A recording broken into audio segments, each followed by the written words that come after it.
Hey girl, let's talk crime. Nicole White was a 28-year-old mother of two young sons from Washington. Recently, she had decided that she was going to get on the dating websites, as so many of us do, and she ends up meeting a man by the name of Jonathan Daniel Harris on a dating website.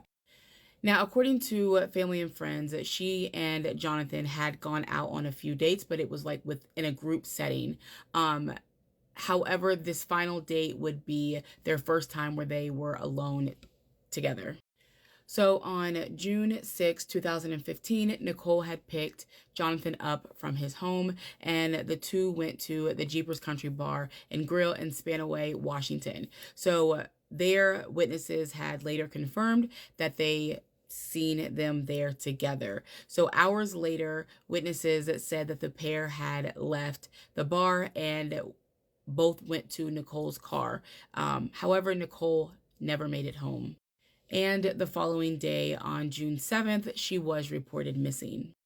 For nearly 2 weeks, law enforcement and volunteers searched for Nicole, and then the Pierce County Sheriff's Department and the FBI were all also involved in this search effort.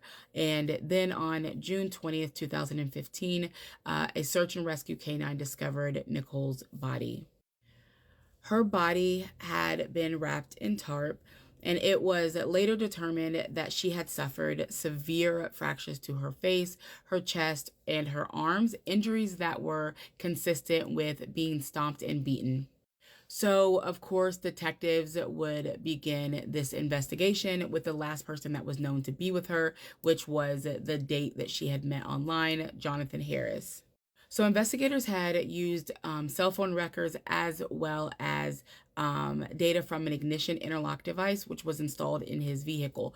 So he had had a previous DUI, I think multiple of them. And so there was this device. It was like a breathalyzer. So in order for his truck to start, he had to prove that he was sober.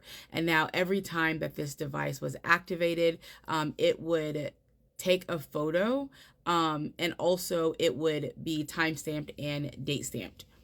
So one of those photos from this device helped investigators track his movements along with his cell phone records, and eventually they were able to locate Nicole's body.